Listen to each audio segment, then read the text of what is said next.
I woke to sunlight gently slipping through the rough curtains, and the crackling voice of the old radio in the corner playing a national anthem that felt like memory itself. The scent of tandoor bread wafted in with the morning breeze, mingling with the quiet clatter of my mother adjusting her scarf, preparing for a new day. Outside my window, the street no longer looked the same.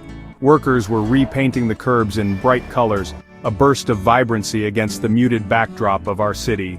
Children darted between the ruined walls, now blooming with murals of hope. The sound of hammers echoed from construction sites nearby, and on every face I saw something unfamiliar yet familiar. As if Baghdad, like me, was waking up, returning to life after a long sleep. That morning I felt it. Something was shifting.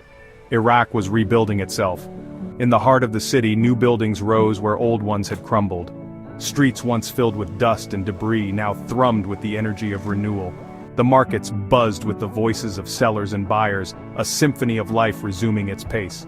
Brick by brick, Baghdad was being reborn. Artisans crafted intricate mosaics, restoring the city's historical beauty, while modern architects designed structures that spoke of a future bright with promise. Everywhere I looked, there was movement, progress, hope. The schools, once silent, were now filled with the laughter and chatter of children. Parks that had been deserted were now alive with families, picnicking under the shade of newly planted trees. It wasn't just the buildings and streets that were changing, it was the people. There was a sense of unity, a shared purpose. Neighbors who had once been strangers now worked side by side, rebuilding not just their homes but their community. In every small act of rebuilding there was a story of resilience, of hope, of a city that refused to be defined by its scars. Baghdad was more than its past struggles, it was a city with a future. As I walked through the streets that day, the air was thick with possibility.